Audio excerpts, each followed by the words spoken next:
Welcome to Sagar Sindhuri YouTube channel. ప్రశ్న మరియు సమాధానం కార్యక్రమానికి స్వాగతం. ఈరోజు ఆధ్యాత్మిక సాధకులకు, ముముక్షువులకు గమ్యస్థానమైనటువంటి ఒక అత్యద్భుత విశేషం గురించి తెలుసుకోబోతున్నాం. వైజాగ్ నుంచి ఈశ్వరరావు గారు అనే ఒక సాధకుడు సమాధి స్థితి అంటే ఏమిటి, సమాధి స్థితిని ఎలా పొందాలి, ఈ ప్రశ్న అడగడం జరిగింది. ఈ ప్రశ్నకు సమాధానం చెప్పడానికి ప్రయత్నిస్తాను. ముందుగా సమాధి అంటే ఏంటి? ఏ ఒక ఆధ్యాత్మిక సాధకుడైనా సమాధి స్థితిని లక్ష్యంగా పెట్టుకొని ఆధ్యాత్మిక సాధనలు, ధ్యాన సాధనలు చేస్తాడు. అనేక రకాల యోగ ప్రక్రియలను అనుసరించి చివరికి సమాధి పాదం, సమాధిని పొందటమే ఆధ్యాత్మిక సాధన యొక్క చివరి లక్ష్యం. మరి ఆ సమాధి స్థితి అంటే ఏంటి? ఆ స్థితిని పొందడానికి ఏ ఏ సోపానాలను మనం అనుసరించాల్సి ఉంటుంది? సమాధి అంటే మామూలు మన పరిభాషలో మనిషి మరణించిన తర్వాత భౌతిక దేహాన్ని పూడ్చిపెట్టి దానిపైన ఒక కట్టడం కడతారు. దాన్నే మనం సమాధి అంటాం. సమాధిలో ఉన్నటువంటి భౌతిక దేహం నిర్జీవమై ఉంటుంది, కదలికలు లేకుండా ఉంటుంది. దానికి స్పర్శ, ఎటువంటి జ్ఞానం లేకుండా, స్పర్శ కానీ, నొప్పి కానీ, ఇబ్బంది కానీ ఏమి లేకుండా ఉంటుంది. అంటే కట్టు కదలకుండా ఒక శిలలాగా ఉంటుంది. మరి ఆధ్యాత్మిక పరిభాషలో సమాధి స్థితి అంటే ఏంటంటే, భౌతిక సమాధి అంటే భౌతిక శరీరానికి కట్టే సమాధి. ఆధ్యాత్మిక సమాధి అంటే అహంకారానికి కట్టే సమాధి. సమాధిలో కొన్నాళ్ళకు భౌతిక దేహం నశించిపోయి లేకుండా పోతుంది. ఆధ్యాత్మిక సమాధిలో అహం స్ఫురణ అంటే అహంకారం అనేది లేకుండా పోతుంది. భౌతిక శరీరం చచ్చిపోతే అది సమాధి, భౌతిక సమాధి. ఆధ్యాత్మిక పరంగా మన అహంకారం చచ్చిపోతే, అహంకారానికి మనము ఒక సమాధి కడితే దాన్ని ఆధ్యాత్మిక సమాధి అంటాం. అహంకారానికి సమాధి కట్టడం ఏంటి? అహంకారం అంటే నేను పలానా వాణ్ణి, నేను, నాది అనే తత్వాన్ని అహంకారం అంటాం. నేను సాగర్ సింధూరిని, నన్ను నేను సాగర్ సింధూరి అనుకుంటూ బతికేస్తూ ఉంటాను.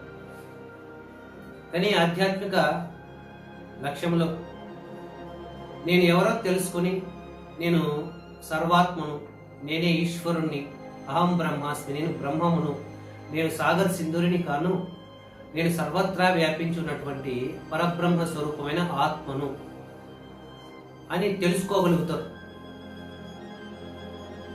నిన్ను నువ్వు ఒక పేరుతో గుర్తుంచుకుని ఆ వ్యక్తిత్వంతో జీవిస్తే దాన్ని అహంకారం అంటారు.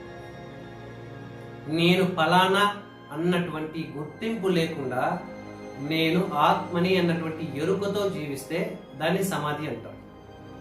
దాన్ని అహంకారం పోగొట్టుకోవడం అంటారు. ఎందుకంటే నేను సాగర్ సింధూరిని అని నేను అనుకొని బ్రతికితే కనుక సాగర్ సింధూరికి సంబంధించిన సమస్త సంసారము, ప్రపంచము కూడా దాంతో కూడా జీవించాల్సి ఉంటుంది.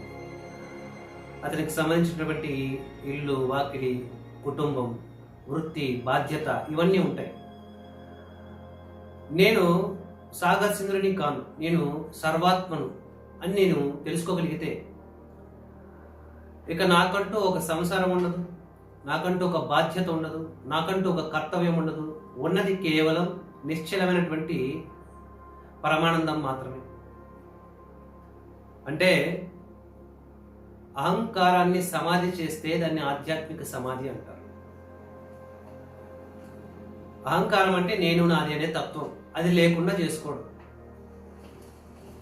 ధ్యానంలో కూర్చున్నప్పుడు మనం ధ్యానం ద్వారా సమాధి స్థితిని పొందడానికి సాధన చేస్తాం. ఈ కాలంలో ఇప్పట్లో చాలామంది 1-2 గంటల సేపు ధ్యానం చేసి ఆ ధ్యానంలో బాగా నిద్రపోయి దాన్ని సమాధి స్థితి అనుకుంటూ ఉంటారు. సమాధి స్థితి అంటే సింపుల్గా చెప్పాలంటే గాఢమైనటువంటి నిద్ర, కానీ ఆ నిద్ర నీకు తెలుస్తూ ఉంటుంది.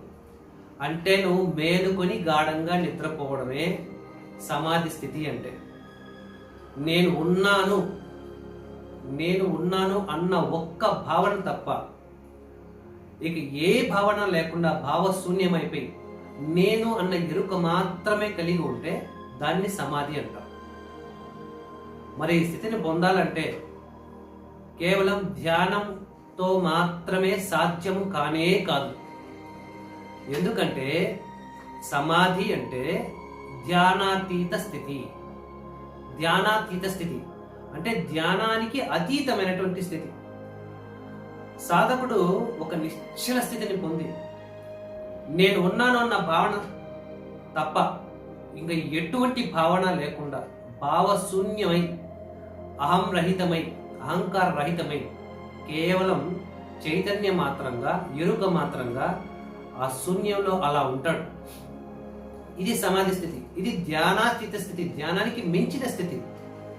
అంటే ధ్యానం చిట్ట చివరి స్థితి, ధ్యానాన్ని దాటుకుంటే వచ్చే స్థితి. కాబట్టి ఎంతసేపు మనం ఎక్కువసేపు ధ్యానం చేసినంత మాత్రాన 3 గంటలో 4 గంటలో ధ్యానం చేసి దాన్ని మనం సమాధి అనుకోకూడదు. సమాధి అంటే నేను సాగర్ సింధురిని, నేను రామారావుని, నేను సీతని, నేను గౌతమిని, ఇలా ఈ ఎరుక ఉండనే ఉండదు. నీకు సంబంధించిన సమస్త ప్రపంచము సమాధి అయిపోయి ఉంటుంది, శూన్యం అయిపోయి ఉంటుంది. మరి ఈ భావాతీత ధ్యానాతీత నిశ్చల స్థితిని పరమాత్మానంద చైతన్య స్థితిని మనం పొందాలనుకుంటే దానికి కొన్ని ప్రామాణికమైనటువంటి సోపానాలు ఉన్నాయి. యోగ నిర్దేశకుడు, యోగాన్ని ప్రపంచానికి అందించినటువంటి సాక్షాత్తు ఈశ్వర స్వరూపమైనటువంటి శ్రీ పతంజలి మహర్షి దాన్ని వివరించారు. సమాధి స్థితిని పొందడం మామూలుగా అందరూ చెప్పుకున్నంత సులభమేమీ కాదండి. ఎవరు సమాధి స్థితిని పొందగలరంటే కేవలం రోజు ధ్యానం చేసే వాళ్ళు మాత్రమే సమాధి స్థితిని పొందుతారు. ఇది ఒక అవాస్తవమైనటువంటి వ్యాఖ్య. ధ్యానం చేసినంత మాత్రాన సమాధి స్థితి వచ్చేస్తుంది అనేది ఒక అవాస్తవమైనటువంటి వ్యాఖ్య. మరి ధ్యానం కాకుండా ఇంకేం చేయాలి? ముఖ్యంగా సమాధి స్థితిని పొందడానికి 8 సోపానాలు ఉన్నాయి. వాటిని మనం అష్టాంగ యోగము అంటాం. యోగము పొందడం అన్నా సమాధి స్థితిని పొందడం అన్నా రెండూ ఒకటే. మరి ఈ స్థితిని నువ్వు పొందాలనుకుంటే నువ్వు 8 మెట్లు ఎక్కాల్సి ఉంటుంది, 8 రకాల సాధనలు చేయాల్సి ఉంటుంది. ఏమి 8 రకాల సాధనలు అంటే దీన్ని మనం పతంజలి మహర్షి అష్టాంగ యోగ మార్గంగా ప్రపంచానికి అందించారు. మొదటిది యమము, నియమము, ఆసనము, ప్రాణాయామము, ప్రత్యాహారము, ధారణ, ధ్యానము, సమాధి. అంటే సమాధి స్థితిని పొందాలనుకుంటే అంతకు ముందే 7 స్థితులను నువ్వు పొందాల్సి ఉంటుంది. యమము, నియమము, ఆసనము, ప్రాణాయామము, ప్రత్యాహారము, ధారణ, ధ్యానము, సమాధి. అంటే చూడండి, ధ్యానానికి మించి తర్వాతది సమాధి స్థితి. వరుసగా ఇవి ఫాలో అయితే తప్ప, ఈ సాధన ఒక క్రమ పద్ధతిలో వస్తే తప్ప ఈ సమాధి స్థితిని పొందలేము మనం. సమాధి స్థితి 2 రకాలుగా ఉంటుంది. మామూలుగా 8 రకాలుగా చెప్తారు, కానీ ముఖ్యంగా మనం 2 రకాల సమాధి స్థితులను అనుభూతి చెందుతారు యోగ సాధకులు. సవికల్ప సమాధి, దీన్నే సంప్రజ్ఞాత సమాధి అని కూడా అంటారు. నిర్వికల్ప సమాధి, దీన్నే అసంప్రజ్ఞాత సమాధి అని కూడా అంటారు. భగవాన్ రమణ మహర్షుల వారు సదా నిర్వికల్ప సమాధి స్థితిలో ఉండేవారు. ఏమి సవికల్ప సమాధి స్థితి, నిర్వికల్ప సమాధి స్థితి, ఈ రెండింటి గురించి మనం తెలుసుకుందాం. ఇది తెలుసుకోబోయే ముందు సమాధి స్థితిని చేరుకోవడానికి ఉన్నటువంటి 8 సోపానాల గురించి తెలుసుకుందాం. యమము అంటే యోగ సాధకుడు కొన్ని వ్రతాలని పాటించాల్సి ఉంటుంది. వ్రతాలంటే పూజలు పురస్కారాలు కాదండి, కొన్ని ధార్మికమైనటువంటి వ్రతాలు, యోగ నియమాలు.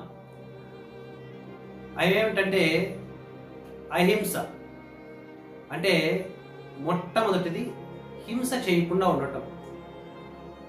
మానసికంగా కానీ భౌతికంగా కానీ ఏ జీవరాశికి కూడా నొప్పించకుండా, నొప్పి కలిగించకుండా నువ్వు జీవిస్తే అహింసను పాటిస్తూ ఉన్నావని అర్థం. మొట్టమొదటిది అహింసను మనము పాటించాలి. రెండవది సత్యము. ఎప్పుడూ సదా సత్యమునే మనం పలకాలి. సత్యము గురించి అన్వేషించాలి, సత్యంగా జీవించాలి. అంటే రుజువు మార్గంలో, అంటే కపటం లేకుండా, ఒక ట్రికీనెస్ లేకుండా, మోసపూరితమైనటువంటి తత్వం లేకుండా రుజువుగా, సూటిగా, సరళంగా ఉండాలి. అపైశనం అంటే చాడీలు చెప్పడము, నిందలు వేయడం, ఇతరుల మీద నిందలు వేయకుండా, చాడీలు చెప్పకుండా, పరుల సొమ్మును ఆశించకుండా ఉండటం. దయ, సమస్త భూతముల పట్ల దయ కలిగి ఉండటం. గృహస్థు ధర్మం ప్రకారం, బ్రహ్మచర్య ధర్మం ప్రకారం బ్రహ్మచర్యమును పాటించడం. బ్రహ్మచర్యం అంటే ఈశ్వరునికి దగ్గరగా ఉండటం, అంటే సదా బ్రహ్మమును భావిస్తూ ఉండటం. ఇటువంటి కొన్ని నియమాలు ఉన్నాయి భగవద్గీతలో. ఈ నియమాల్ని అహింస, సత్యం, అక్రోధ, త్యాగ, శాంతిరపైసునం, దయా, భూతేశ్వలోలుత్వం, మార్దవం, హీరచాపలం, ఈ గుణాలన్నీ చెప్పారు. అహింస అంటే చెప్పుకున్నాం, సత్యము చెప్పుకున్నాం, అక్రోధం. అక్రోధం అంటే క్రోధం లేకుండా ఉంటాం, ఎవరి పట్ల ద్వేషము, పగ, విపరీతమైనటువంటి కోపము, ఇటువంటి భావనలు లేకుండా శాంతిగా ఉండటం. అహింస, త్యాగ, అహింస, సత్యం, అక్రోధ, త్యాగ. త్యాగం అంటే సరైన సమయంలో ఎదుటివారి మేలు కోసం నీ యొక్క కంఫర్ట్స్ని, నీ యొక్క సౌకర్యాన్ని త్యాగం చేయగలగటం, అంటే త్యాగ బుద్ధిని పొందగలగటం. త్యాగ బుద్ధిని నువ్వు కష్టపడినా కూడా ఎదుటివాడి బాగు కోసం నువ్వు కష్టాన్ని అంగీకరిస్తే దాన్ని త్యాగం అంటాం. మరి త్యాగ బుద్ధిని అలవాటు చేసుకోవాలి. అపైశనం అంటే చాడీలు చెప్పకుండా, పరదంద చేయకుండా ఉండటం. అహింస, సత్యం, అక్రోధ, త్యాగ, శాంతి, అపైశనం. శాంతంగా ఉండటం. శాంతంగా ఉండటం అంటే మనసు కల్లోలం లేకుండా, ఎటువంటి భయంకరమైన వార్తలు విన్నా, ఎటువంటి సంతోషకరమైన వార్తలు విన్నా స్థితప్రజ్ఞునిలాగా ప్రశాంతంగా ఉండటం. దేనికి విపరీతంగా వ్యాకుల పడిపోకుండా శాంతిగా ఉండటం. దయా, భూతేశ్వలోలుప్తం. దయ అంటే దయ కలిగి ఉండటం. భూతేశ్వం అంటే సర్వభూతముల పైన దయ కలిగి ఉండటం. వాటికి ఆహారాన్ని అందించటం, నీటిని అందించటం, అవి బాగుండటానికి నువ్వు కృషి చేయటం. లోలుప్తం అంటే లోభత్వం లేకుండా ఉండటం, అంటే పరులకు లేకుండా, నీకు అవసరం లేకపోయినా నువ్వు ఎత్తి పెట్టుకొని తినడం, ఈ యొక్క లోభిధనం లేకుండా ఉండటం. మార్దవం అంటే మృదుత్వం. కొందరు కఠినంగా మాట్లాడేస్తూ, కఠినంగా చూస్తూ, కఠినంగా పరుషంగా మాట్లాడుతూ ఉంటారు, కఠినంగా ప్రవర్తిస్తూ ఉంటారు. ఇటువంటి మాటల యందు కానీ, మనసు యందు కానీ, ప్రవర్తన యందు కానీ మృదుత్వాన్ని కలిగి ఉంటే, కఠినత్వం లేకుండా మార్దవం ఉంటారు. హీర చాపలం. హీరం అంటే సిగ్గు. సిగ్గు కలిగి ఉండటం. ఎందుకు సిగ్గు కలిగి ఉండటం అంటే ధర్మ విరుద్ధమైనటువంటి కార్యములు యందు సిగ్గు కలిగి ఉండటం. నువ్వు ఏదైనా ధర్మ విరుద్ధంగా చేస్తే దానికి సిగ్గు పడిపోయి ఆ తప్పును సరిదిద్దుకోవడం. ఇలా సిగ్గు కలిగి ఉండాల్సిన దాని పట్ల సిగ్గు కలిగి ఉండాలి. సిగ్గు లేకుండా తప్పు చేయడం కాదు, తప్పు చేస్తే దానికి సిగ్గుపడాలి. అచాపలం అంటే చపలత్వం లేకుండా ఉండటం. కొంతమంది ఒక నిమిషం ఉన్నట్టు ఇంకొక నిమిషం ఉండవు, ఒక రోజు ఉన్నట్టు ఇంకో రోజు ఉండరు. నిమిషానికి ఒకసారి వాళ్ళ మెంటాలిటీ మారిపోతూ ఉంటుంది. ఎప్పుడూ ఒకే విధంగా మానసిక ప్రవర్తన కలిగి ఉండటం. ఈ లక్షణాలన్నింటినీ మనం సాధన చేస్తే దాన్ని యమము అంటారు. ఇవన్నీ మనం సాధన చేయాలి. నెక్స్ట్ నియమం. ఈ నియమం ఏంటంటే 5 నియమాలు చెప్పారు ఇక్కడ. మొదటిది సంతోషం. సంతోషం అంటే సదా సంతృప్తిగా ఉండటం.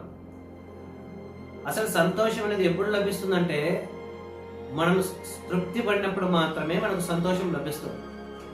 సాధారణంగా మానవులు ఎవరు కూడా తృప్తి పడరు. ఏం చేసినా, ఎంత సంపాదించినా, ఏం సాధించుకున్నా వాళ్ళకు తృప్తి అనేది ఉండదు. తృప్తి అనేది వస్తువులను సంపాదించుకుంటేనో వాటిని అనుభవిస్తేనో కలిగేది కాదండి. మానసికంగా మనమే ఒక అండర్స్టాండింగ్ ప్రకారం మనమే తృప్తి పడటం అలవాటు చేసుకోవాలి. అంటే ఎప్పుడైతే తృప్తి పడిపోవటం, వస్తువులు ఉన్నా లేకపోయినా తృప్తిగా జీవించడం అలవాటు చేసుకుంటామో అప్పుడు సంతోషం కలుగుతుంది. ఈ విధంగా సదా సంతృప్తిని కలిగి ఉండటమే సంతోషం అంటే. బ్రహ్మచర్యమును పాటించడు. బ్రహ్మచర్యం అంటే వీర్యమును రక్షించుకుంటూ మనసును నిగ్రహించుకోవడం, ఎప్పుడూ సదా భగవంతుని పట్ల ధ్యాస కలిగి ఉండటం. మూడవది తపస్సు. తపస్సు అంటే ఎప్పుడు చూసినా ఈశ్వరత్వాన్ని పొందడానికి, ఈశ్వరుణ్ణి కాదండి, జాగ్రత్తగా గుర్తుపెట్టుకోండి, మనం పొందాల్సింది భగవంతుణ్ణి కాదు. ఎందుకంటే నువ్వే భగవంతుడు, అహం బ్రహ్మాస్మి అనే మనం చివరకు తెలుసుకోగలుగుతాం. మనం సాధన చేయాల్సిందల్లా ఈశ్వరత్వాన్ని. తపస్సు అంటే అటువంటి ఈశ్వరత్వము. ఈశ్వరత్వం అంటే ఈశ్వరునికి ఉన్నటువంటి గుణాలను పొందటం. భగవద్గీతలో 26 గుణాలు చెప్పారు. మరి ఈశ్వరత్వాన్ని పొందడానికి తపస్సు చేయాలి. నాలుగవది స్వాధ్యాయం. స్వాధ్యాయం అంటే ఆధ్యాత్మిక పుస్తకాలను కానీ, నీ ఆధ్యాత్మిక జీవితము, ఆధ్యాత్మిక సాధన పురోగమించడానికి ఎటువంటి గ్రంథాలు అయితే చదవాల్సి ఉంటుందో అటువంటి గ్రంథాలను చదివి అర్థం చేసుకోవడం, సత్సంగాల్లో పాల్గొనటం, సదా సత్సంగాల్లో పాల్గొనటం, గురువుల దగ్గరికి వెళ్ళి వాళ్ళకు సేవలు చేసుకుంటూ వారు చెప్పినటువంటి సద్వాక్కులను వినడం, దీన్ని స్వాధ్యాయం అంటారు. చివరిది ఈశ్వర ప్రణిధానం. ఈశ్వర ప్రణిధానం అంటే సమస్తము ఈశ్వరునికి అర్పించి ఈశ్వరునికి, దీని శరణాగతి అంటారు. నీకు మంచి జరిగినా చెడు జరిగినా ఇది నాకు ఈశ్వరుడు ప్రసాదించినటువంటి ప్రసాదము అనుకొని జీవించడం. నువ్వు పొందిన ఏ ఫలితమైనా సరే, నువ్వు చేసే ఏ కర్మైనా సరే ఫలితం ఆశించకుండా నేను భగవంతుడి కోసం పని చేస్తున్నాను, నా కోసం నేను పని చేయట్లేదు. ఉదాహరణకి మీకు ఒక షాప్ ఉందనుకోండి. ఏదో మీరు ఒక షాప్ పెట్టుకుని వృత్తి ఎంచుకొని చేస్తూ ఉన్నారు. ఆ యొక్క దుకాణానికి లేదా షాప్కు లేదా ఒక కంపెనీకి మీరే యజమాని. కానీ మీరు ఎలా పనిచేయాలంటే, ఈ కంపెనీకి లేదా ఈ షాప్కి నేను యజమానిని కాదు, ఈ కంపెనీకి అసలైన యజమాని ఇంకొకరు ఉన్నారు, ఆయనే భగవంతుడు. కాబట్టి భగవంతుని యొక్క యజమాని తృప్తి కోసం నేను పనిచేస్తాను. నేను నా పనిని చక్కగా నిర్వర్తిస్తాను. ఫలితంతో నాకు సంబంధం లేదు. నేను కేవలం భగవంతుడు పెట్టిన కంపెనీలో పనిచేస్తున్నాను. ఫలితంతో నాకు సంబంధం లేదు. కేవలం నాకు పని చేయడం మాత్రమే నా యొక్క కర్తవ్యం. ఫలితం ఏదైనా సరే మా ఓనర్ చూసుకుంటాడు అన్నటువంటి భావనతో నీ యొక్క ఆ యొక్క యజమానిత్వాన్ని నీకు ఆపాదించుకోకుండా భగవంతునికి ఆపాదించి ఈ కంపెనీకి భగవంతుడే యజమాని అన్న విధంగా చేసే సమస్త కర్మలను, వాటి యొక్క ఫలితాలను భగవంతుడికి అర్పించి ఫలితం ఎలాంటిదైనా సరే దాన్ని ఈశ్వర ప్రసాదంగా స్వీకరిస్తే దాన్ని మనం ఈశ్వర ప్రణిధానం అంటాం. మరి ఈ యొక్క నియమాలని మనం పాటించాలి. యమము నియమం. ఆసనం. ఆసనం అంటే రకరకాల ఆసనాలు వేస్తూ అదే ఆసనం అనుకుంటాం. అలా కాదండి.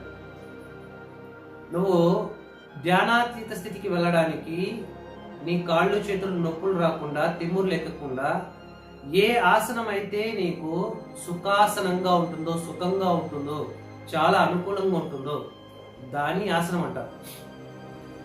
పద్మాసనం వేసుకోవచ్చు, లేదా పద్మాసనం లేకుండా సుఖాసనం వేసుకోవచ్చు. లేదు, ఈ విధంగా చైర్లో కూర్చొని కాళ్ళ కింద మ్యాట్ పెట్టుకొని వెన్నెముకను మాత్రం నిటారుగా, వెన్నెముక, రొమ్ము, తల, ముఖాన్ని నిటారుగా పెట్టుకొని కూర్చుంటే అది నీకు సుఖంగా ఉంటే కనుక అది ఆసనం. ఇబ్బంది పడిపోతూ నొప్పిని అనుభవిస్తూ ఎలాగైనా సరే మొండిగా నేను ధ్యానం చేయాలి అని కూర్చుంటే అది ఆసనం కాదు. మరి ఆసన సిద్ధి పొందాల్సి ఉంటుంది. అంటే ఎంతసేపు అయినా ఎక్కువసేపు అయినా సరే నువ్వు ఆసనంలో కట్టు కదలకుండా కూర్చోగలిగినటువంటి స్థితిని మొదట పొందాల్సి ఉంటుంది. దీనికోసం యోగాసనాలను ప్రాక్టీస్ చేయాలి. సూర్య నమస్కారాలను బాగా మీరు ప్రాక్టీస్ చేస్తే ఆసన సిద్ధి లభిస్తుంది. వజ్రాసనం ఎక్కువ సాధన చేస్తే కనుక వజ్రాసనాన్ని, పద్మాసనాన్ని, సూర్య నమస్కారాలని, చంద్ర నమస్కారాలని వీటిని ప్రతిరోజు గనక మీరు సాధన చేస్తే 40 రోజులలో మీరు 40 రోజుల పాటు సాధన చేస్తేనే మీకు ఆసన సిద్ధి లభిస్తుంది. మీరు 2-3 గంటల సేపు కూర్చున్నా కూడా మీకు మెడ నొప్పి రావడం కానీ, నడుము నొప్పి రావడం కానీ, కాళ్ళు తిమ్మిరిలేయడం కానీ ఎటువంటి ఇబ్బంది ఉండదు. ఇలా మీకు ఇబ్బంది లేకుండా మీరు 2 గంటల సేపు అయినా సరే కూర్చోగలిగితే దాన్ని ఆసన సిద్ధి అంటారు. మరి ఈ విధంగా ఆసనాన్ని మనం సాధించాలి. ప్రాణాయామము అంటే మన యొక్క శరీరం యందు, ప్రాణం యందు, మనస్సు యందు ప్రాణమును క్రమబద్ధీకరించడం. శరీరంలోనూ మనస్సులోనూ ప్రాణమును క్రమబద్ధీకరించడం అనే మాటను జాగ్రత్తగా మనం పట్టుకోవాలి. మన లోపల ఏదైనా ఫిజికల్గా ఏదైనా ఒక ఉద్వేగం ఉంటే, భౌతిక ఉద్వేగం ఉంటాం అంటే నొప్పి, ఆకలి, లేదంటే ఏదైనా ఒకటి దేనైనా తినాలన్నటువంటి ఒక స్పందన, బాడీకి సహజంగా కలిగే స్పందనల్ని న్యూట్రలైజ్ చేసుకోవడం. రెండోది మానసిక స్పందనల్ని మనము న్యూట్రల్ చేసుకోవడం. నాకు అది చేయాలి, ఇది చేయాలి. తర్వాత ధ్యానానికి కూర్చునే ముందు ఏదైనా సినిమాలు చూసి కూర్చోవడము, మనసును అనేక ఆందోళనలతో వచ్చి ధ్యానంలో కూర్చోవడము, లేదంటే ఒక ఉత్తేజకరమైనటువంటి, ఉత్సాహకరమైనటువంటి వాటిలో పాల్గొని, శబ్దాలు అటన్నింటిలో పాల్గొని, పార్టీల్లో పాల్గొని, లేదంటే ఇంతకు ముందు వరకు మనసును ఒక ఉచ్చ స్థితిలో ఉంచి అప్పుడు ధ్యానానికి కూర్చుంటే మనసులో ఆ స్పందనలు అలాగే ఉండిపోతాయి. మరి అటువంటి మానసిక స్పందనలు లేకుండా, శారీరక మానసిక స్పందనలు లేకుండా వాటిని క్రమబద్ధీకరించుకోవడానికి ప్రాణాయామం చేయాలి. అంటే మన యొక్క ఫిజికల్ అర్జెస్కి, మెంటల్ అర్జెస్కి ప్రాణంతో డైరెక్ట్గా లింక్ ఉంటుంది. అంటే మన యొక్క భౌతిక, మానసిక ఉద్వేగాలకి ప్రాణముతో డైరెక్ట్ కనెక్షన్ ఉంటుంది.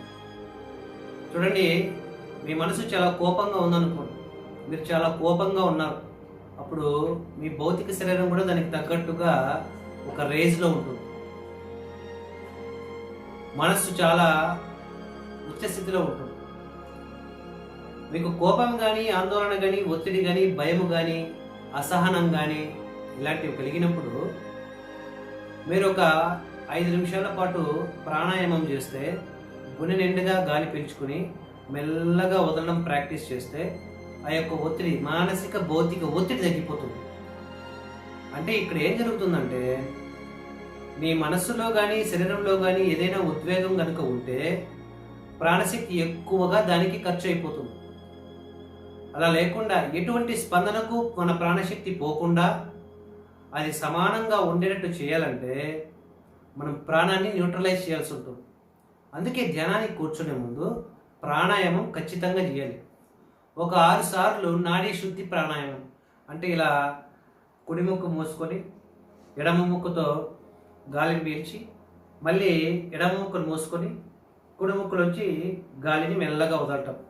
ఈ విధంగా ఆల్టర్నేట్ నోస్ట్రిల్ ప్రాణాయామం చేస్తే కనుక మొట్టమొదటిగా మానసిక, శారీరక కదలికలు, చలనాలు అనేటివి తగ్గిపోతాయి. కాబట్టి ధ్యానానికి కూర్చునే ముందు మీరు 2 రకాల కర్మలను చేయాల్సి ఉంటుంది. మొదటిది ప్రాణాయామం. అంటే 6 సార్లు ప్రాణాయామం చేయండి. ఎడమ ముక్కుతో 6 సార్లు, కుడి ముక్కుతో 6 సార్లు ప్రాణాయామం చేయండి. తర్వాత 9 సార్లు ఓంకారాన్ని ఉచ్చరించండి. ఇలా 6+9 6 సార్లు ప్రాణాయామం, 9 సార్లు ఓంకారాన్ని మీరు లాంగ్ అంటే ఎక్కువసేపు ఓంకారాన్ని ఉచ్చరించడం.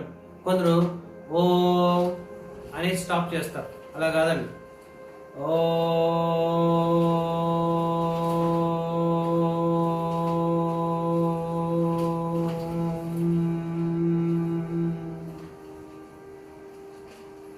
నువ్వు పీల్చుకున్న గాలి మొత్తం అయిపోయేంత వరకు ఓంకారాన్ని ఉచ్చరించాలి.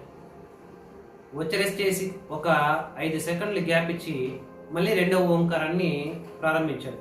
ఇలా 9 ఓంకారాలు చేయాలి. ఇప్పుడు నీ ప్రాణాయామం యొక్క ఈ కర్తవ్యం పూర్తయిపోతుంది. ఈ విధంగా మీరు ప్రాణాయామం చేస్తే ఎవరు ఉదయము, మధ్యాహ్నము, రాత్రి ప్రాణాయామం చేస్తారో 42 రోజుల్లో వారికి ప్రాణశుద్ధి కలుగుతుంది. అంటే ధ్యానానికి కూర్చుంటే ఎటువంటి శారీరక అవసరాలు కానీ, ఉద్వేగాలు కానీ, మానసిక ఉద్వేగాలు కానీ ఉండవు, నిశ్చలంగా ఉంటుంది. కాబట్టి ఆసన సిద్ధి పొందిన తర్వాత ప్రాణాయామం ఖచ్చితంగా సాధన చేయాలి. రోజుకు 3 సార్లు ప్రాణాయామం సాధన చేయడం చేత మనకు ప్రాణశుద్ధి కలుగుతుంది, నాడీ శుద్ధి కలుగుతుంది. యమము, నియమము, ఆసనము, ప్రాణాయామం. 5వది అతి ముఖ్యమైనది ప్రత్యాహారము. ప్రత్యాహారం అంటే ఏంటంటే మన మనస్సు, జ్ఞానేంద్రియాలు. 5 జ్ఞానేంద్రియాలు, 6వ అతి బలమైనటువంటి జ్ఞానేంద్రియం మనస్సు. ఈ 6ంటిని వాటి యొక్క విషయాల వైపు పోనీకుండా నిగ్రహించగలగటం. అంటే నీ నాలుగు ఎప్పుడు చూసినా అది తినాలి, ఇది తినాలి అని ఊబిలోడుతూ ఉంటుంది. రుచిని కంట్రోల్ చేసుకోవడం. మంచి సంగీతం వినాలని చెవులు ఊబిలోడుతూ ఉంటాయి, చెవిని కంట్రోల్ చేయడం. నచ్చిన దృశ్యాలనే చూడమని చెప్పి కళ్ళు పాకులాడుతూ ఉంటాయి. అనేక రకాల దృశ్యాలను చూసి ధ్యానానికి కూర్చుంటే ధ్యానంలో అవే గుర్తుకొస్తూ ఉంటాయి. ఈ విధంగా మన యొక్క మనస్సును అంటే కామమ్మ వైపు, అనేక రకాల విషయ సంపర్కాల వైపు, ప్రాపంచిక విషయాల వైపు, వినోదాల వైపు మనస్సును ఎక్కువ పోనీకుండా కంట్రోల్ చేసుకోవాలి. ఇంద్రియాలను నిగ్రహించుకోవాలి. ఇంద్రియాలను నిగ్రహించుకోవడాన్ని ప్రత్యాహారము అంటారు. ఇది ఖచ్చితంగా సాధన చేయాలి. నువ్వు నీ మనస్సు ఎప్పుడైతే అది చేయాలి, ఇది చేయాలి, అది చూడాలి, ఇది చూడాలి అని కోరుకోకుండా ఏం లేకపోయినా ఎక్కడ ఉన్న అడవిలో ఉన్నా కూడా ప్రశాంతంగా నిశ్చలంగా ఉందంటే మనస్సు నిగ్రహించబడింది.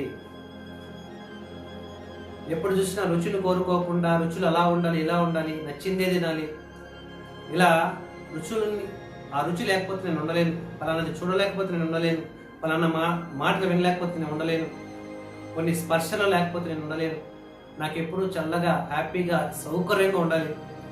ఇలాగా ఎక్కువ సౌఖ్యానికి అలవాటు పడిపోయి ఉంటాయి మన జ్ఞానేంద్రియాలు, మనస్సు.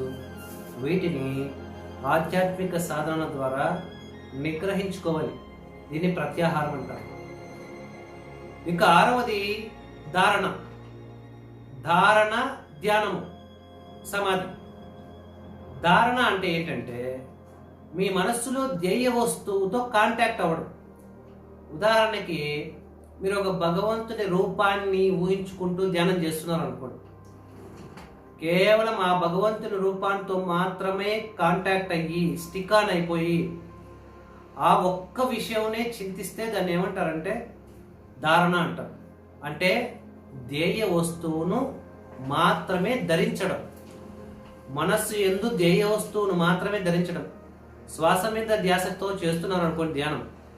శ్వాస మీద ధ్యాసతో కంటిన్యూస్గా నువ్వు కనెక్ట్ అయి ఉన్నావా లేదా, మధ్యలో బ్రేకేజెస్ వస్తున్నాయా, బ్రేక్స్ లేకుండా మీరు దేనైనా ధరించారనుకోండి, ఒక దండ ధరించారనుకోండి, అది ఎప్పుడు మీకు కంటిన్యూగా కాంటాక్ట్లో ఉంటుంది. మధ్యలో ఊసిపోవడం అలా జరిగితే కాంటాక్ట్ పోతుంది.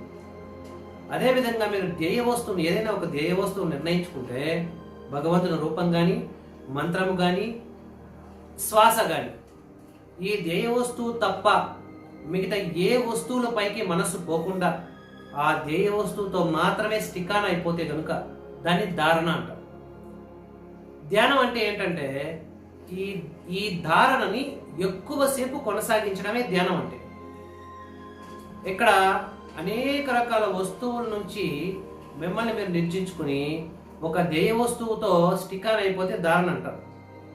ధ్యానం అంటే ధ్యానము చేసేవాడు, ధ్యాన వస్తువు, ఈ రెండు తప్ప ఇంకేం ఉండవు, ద్వైతము మాత్రమే ఉంటుంది. ఇంతకుముందు అనేక రకాల అనేకత్వం ఉంది. ఇప్పుడు ధారణ ద్వారా ద్వైతంలోకి తెచ్చుకున్నావు. ఈ ద్వైత స్థితిని ధ్యాని ధ్యేయ వస్తువు తప్ప ఇంకా ఏమీ ఉండకూడదు. ఇలా ధారణని ఎక్కువసేపు కంటిన్యూ చేయడాన్ని ధ్యానము అంటారు.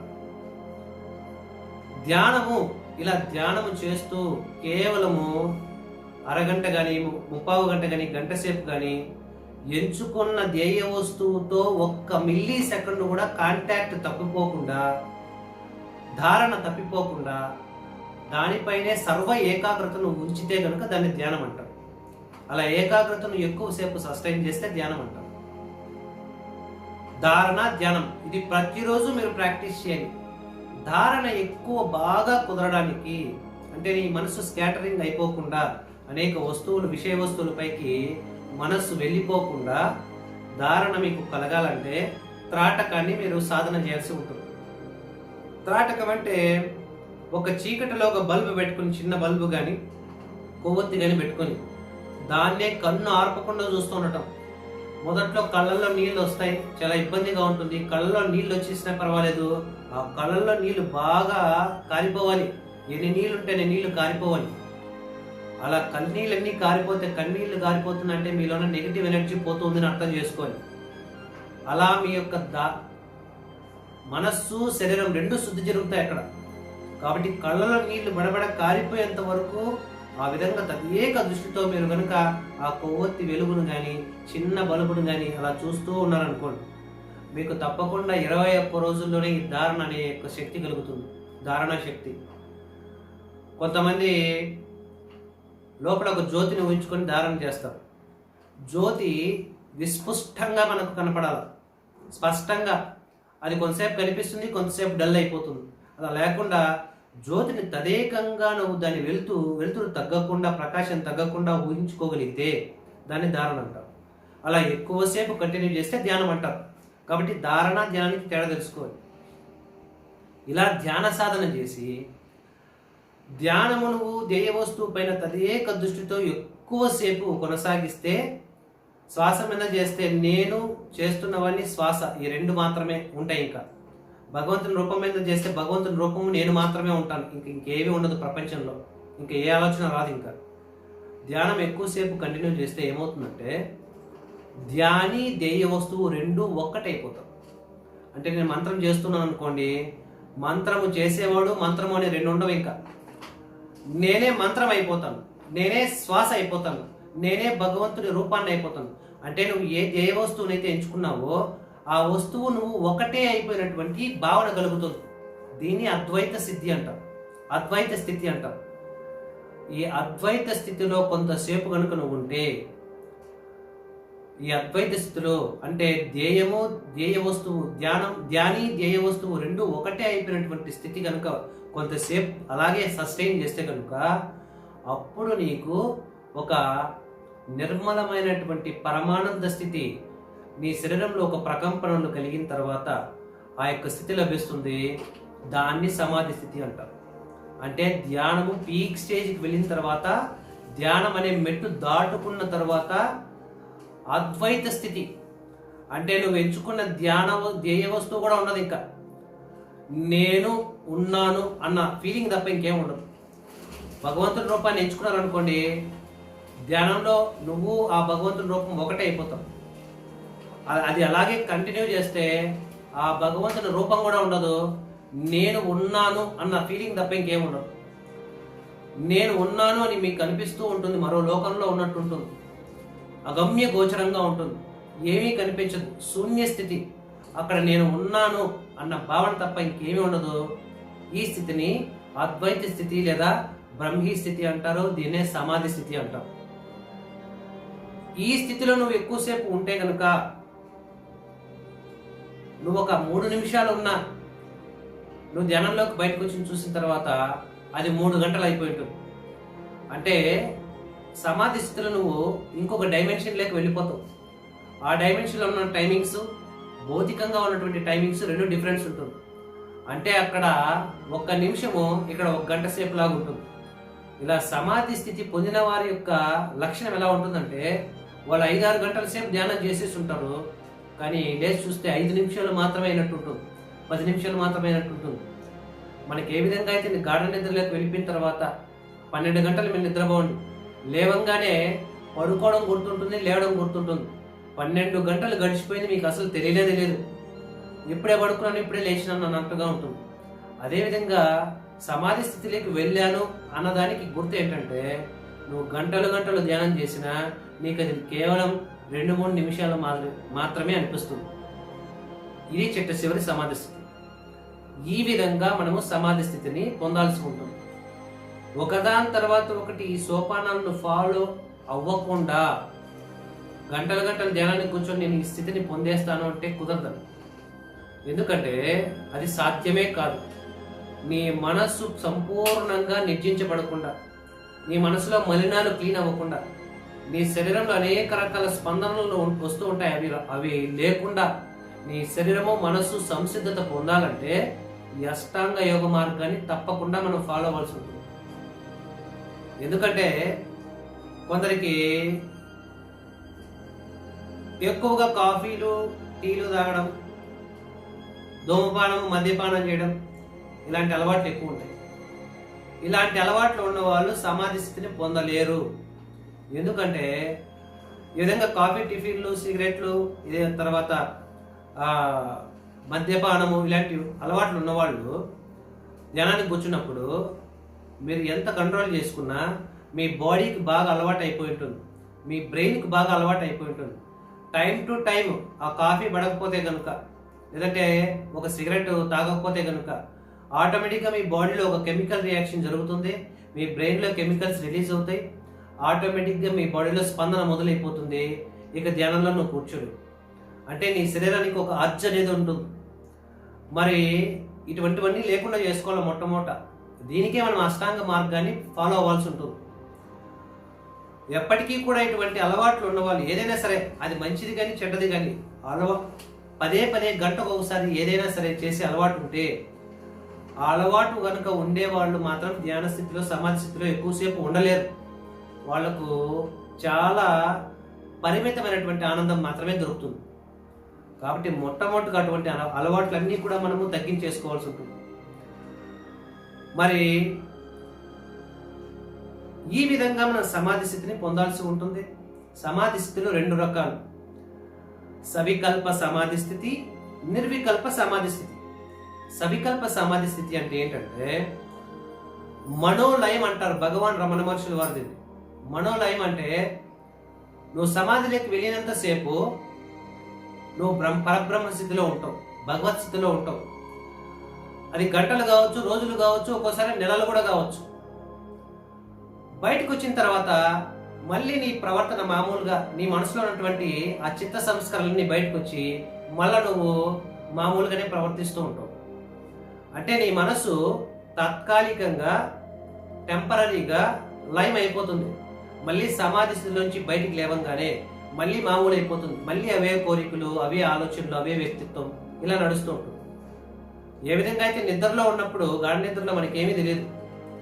నిద్రలో మనం ఎవరమో కాదు, సాక్షాత్తు పరబ్రహ్మలమై ఉంటాం. నిద్ర లేవంగానే మళ్ళీ మన యొక్క ఆలోచనలు, మన యొక్క అలవాట్లు మళ్ళీ వచ్చేస్తాయి.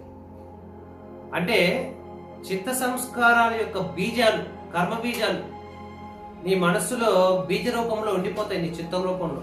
సమాధి నుంచి బయటికి రాగానే మళ్ళీ మొలకెత్తుతాయి. దీన్ని మనోలయము లేదా సవికల్ప సమాధి అంటాం. నిర్వికల్ప సమాధి అంటే మనోనాశనం.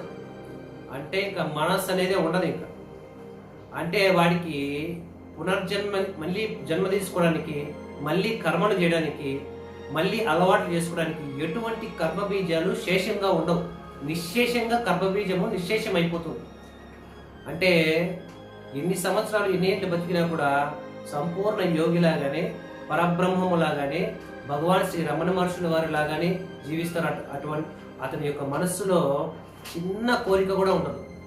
ఎటువంటి కోరికలు లేకుండా సదా నిత్యానందంలో రమిస్తూ ఉండిపోతారు. ధ్యానంలో ఉన్నా లేకపోయినా, కళ్ళు తెరుచుకుని మామూలుగా ప్రవర్తిస్తూ ఉన్నా కూడా వారు సమాధి స్థితిలో ఉంటారు. దీన్ని నిర్వికల్ప సమాధి స్థితి అంటారు. సాధకులైనటువంటి వాళ్ళు మొదట సవికల్ప సమాధి స్థితిని సాధన చేయాలి. నిర్వికల్ప సమాధి స్థితి అనేది అది చాలా ఉచ్చ స్థితి అయినటువంటి ఆధ్యాత్మిక స్థితి. అది భగవద్ అనుగ్రహం వల్ల అది యొక్క సాధన యొక్క తీవ్రత వల్ల కలుగుతుంది. కాబట్టి ఈ సమాధి స్థితి ఈ రకాలను ఏ విధంగా దీన్ని మనం సాధన చేయాలి తెలుసుకొని అటువంటి ఆ పంథాలు ఆ మార్గంలో మీరు సాధన చేసి పరబ్రహ్మమును పొందగలిగే సమాధి స్థితిని పొంది పరమానందాన్ని అనుభూతి చెందుతారని అనుకుంటున్నాను. అందరికీ ధన్యవాదాలు. రేపు మరొక వీడియోతో మరొక ప్రశ్నకు సమాధానం తెలుసుకోవడానికి మళ్ళీ కలుసుకుందాం. Thank you very much. నమస్తే.